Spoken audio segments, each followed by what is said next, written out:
Indeed, very much for coming in. Now, Newsnight has seen the final reports from a group of MPs that will say buying sex should be against the law in England and Wales. That would follow Sweden, Norway and soon France, where the clients of prostitutes are considered criminals. But other European countries are going in the opposite direction, legalising the trade. In a moment, we'll ask which route we should take. But first, Germany has the most liberal laws, and it's been very good for a certain kind of business. Jim Reid has been allowed to film inside Europe's biggest brothel. And a warning, there are images of nudity from the very start of his report.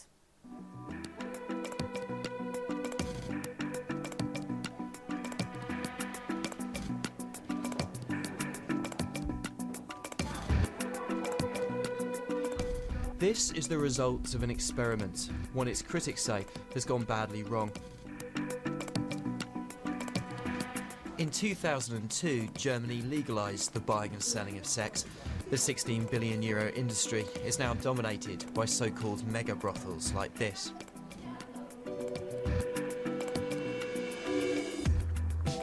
Paradise in Stuttgart is the largest of its kind. At a cost of £5 million, it's home to 80 women and hundreds of male customers every night. The sex trade here is so out in the open, it can feel a bit uncomfortable, even shocking at first. But large brothels like this have now spread across cities in this country. The decision to relax prostitution laws in 2002 was meant to make life safer for sex workers. Critics say it's just made Germany into the bordello of Europe. Most of the people here didn't want to appear on camera, but the brothel said 22-year-old Hannah would speak to us. She's been working in the sex industry for 2 years, sleeping with 5 or 6 men a night. I started 18 and finished 3 in the morning. Yeah, it's okay. And, you know, I can say no when I don't like, and I can search what I like and what not. I don't must do anything what the men like, I do what I want. So how much could you earn, or how much could a girl in general earn in one night? Totally depend. So you can make from 100 to 1,000 euro, depend on this, yeah. 1,000 euros in a night? When you have luck, yeah. It can be, but not often. If prostitution was banned in Germany, if these places didn't exist, would you still work as a prostitute? No. Then it's not safe. Then, yeah. So you wouldn't work at all in that way? No. It's really too dangerous. Too many crazy people. Do you enjoy it as a job? When I have a nice man, of course. When you don't? Then I'm also not so friendly. This is a good thing. You don't must every time friendly. These are working rooms. You can look inside here. So very nice rooms. By treating it as a job like any other, the idea was to prize women away from the pimps that run the trade.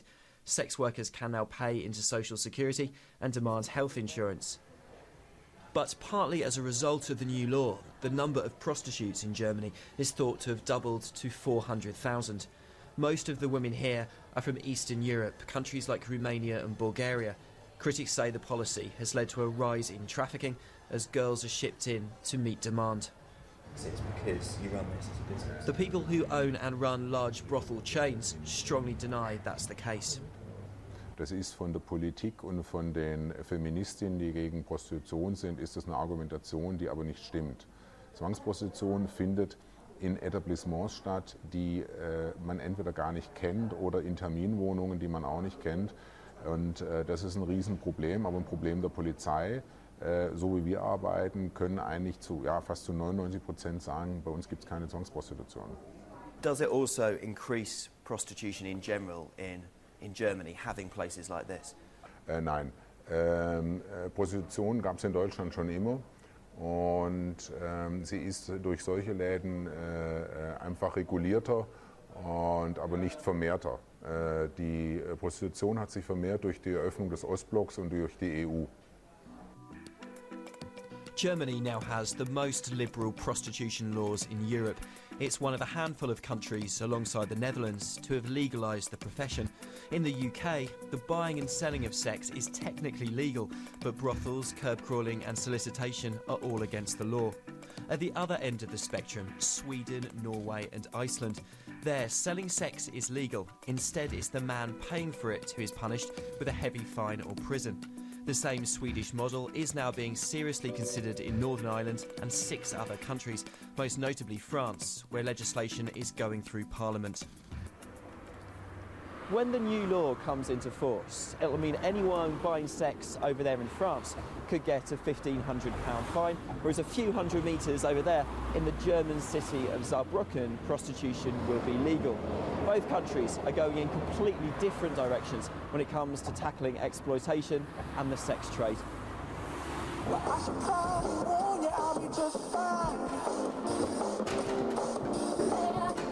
And for some, that is a clear business opportunity. On the outskirts of the city, workers are busy on Saarbrücken's new Paradise brothel, the 6th the chain has built across Germany and Austria. From next month, 80 women a night will work in the 30 or so private rooms here.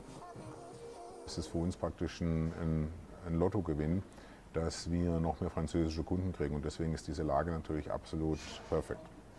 Critics will say what they're trying to do in France is protect women there, and what you're doing is quite a cynical way to exploit a change in the law. Das, was wir machen, ist im Prinzip den Frauen eine Plattform zur Verfügung zu stellen, wo sie sicher arbeiten können, wo sie unter hygienischen Umständen richtig arbeiten können. Nur auf der Straße ist die Frau im Prinzip nicht geschützt. But if the idea behind legalisation was to drag the industry into the light, then in Saarbrücken at least that hasn't happened. There are a number of regulated brothels here, but on a cold Friday night there are still young girls working the streets. The city's left-wing mayor supported the decision to relax prostitution laws. Now she's firmly changed her mind.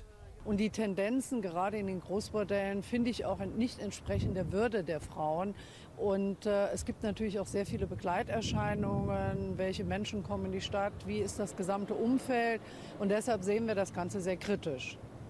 Aber es wird jetzt einfach zu viel und deshalb habe ich auch gesagt, stopp, es müssen gewisse Maßnahmen her, das Gesetz muss verändert werden. Meine Forderung wäre eigentlich, dass man sich europaweit auf eine Regelung einlässt, weil dann gelten in allen Ländern die gleichen Regeln und dann wird es keinen sogenannten Sextourismus von einem in das andere Land geben. But for the moment, the EU appears split down the middle on the sex trade. Next month, a parliamentary inquiry in the UK will recommend we reject legalisation and officially criminalise the buying of sex for the first time. Whichever direction Europe follows, whether it's the liberal German or strict Swedish approach, that could decide the way thousands of women and men are treated for decades to come. Well, joining me now are Laura Lee, a sex worker and spokesperson for the International Union of Sex Workers, Dr. Belinda Brooks-Gordon, author of The Price of Sex, Dorcas Erskine, who works with trafficked women, and Mary Honeyball, a Labour MEP who campaigns in Brussels on just this issue. Welcome to you all. Laura Lee, firstly to you, just to be completely clear about this, men pay you for sex. That's been your career for many years. Yes, they do. Men indeed pay me for sex. I've been a sex worker now for just under 20 years. I love my job. I truly do, and I don't believe I'm quite different from the vast majority in saying that. The current proposals that are on the table really concern me because it seems to me that it will create a police state, because when consenting adults are having sex, that is none of the state's business. But when you see the rules relaxed so far that there's that kind of warehousing of sex, like in that mega brothel, what do you make of that? Would you be happy to work somewhere like that? Personally speaking, would I be happy to work in a mega brothel? Yes, I would. I'm not saying the sex industry is for everybody necessarily. I'm saying that it has been my choice and I have loved what I do, and it's the same can be said of many of my colleagues. You know, my big concern with this current push that's going on is that the voices of sex workers have not been heard. We have not been consulted. Well, Belinda Brooks-Gordon, you also believe the rules should be relaxed to such an extent that sex businesses should even pay tax, be formalised like that.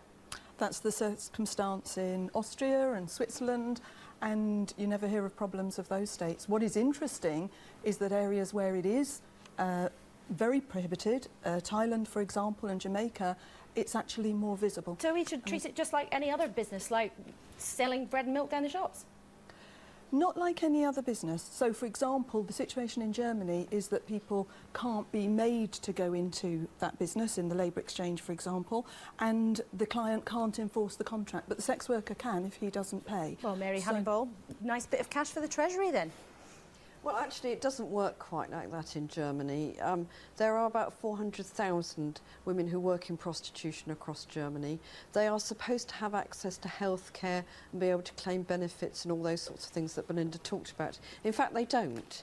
At the last count, only 44 out of those 400,000 had actually done that. So it isn't nice money for the Treasury. And you have to ask why those women working in prostitution don't actually come forward and take advantage of what the state claims that they will give them. But many of them, Dorcas Erskine, like Laura here, say they've made a choice to do this for a living. Do you have a problem with the choice that they make, a problem with the choice that Laura's made? Oh no, with respect to Laura, she seems like a very confident woman who's happy with the choice that she's made.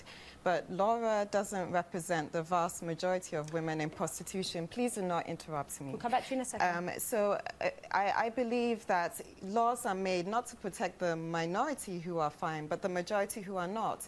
And the majority who are not, even people who do not agree with our stance on prostitution. So I quote research from someone who's very virulent about our stance on prostitution that they did for the Home Office. And they noted that most of the women that they interviewed had entered prostitution at the age of 13 years old, that 78% of them were in the care system, and that a lot of them also came from migrant backgrounds. Now, those are people who are vulnerable.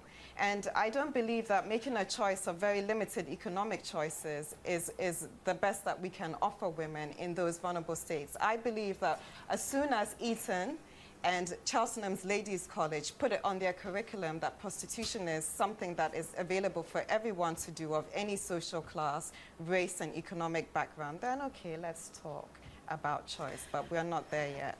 Okay. Are you saying that middle-class sex work doesn't exist? Oh, no, I'm not. I'm not. But I'm just saying that the majority of women who work in it are women who are from these socio-economic backgrounds. And it's not just us who are saying.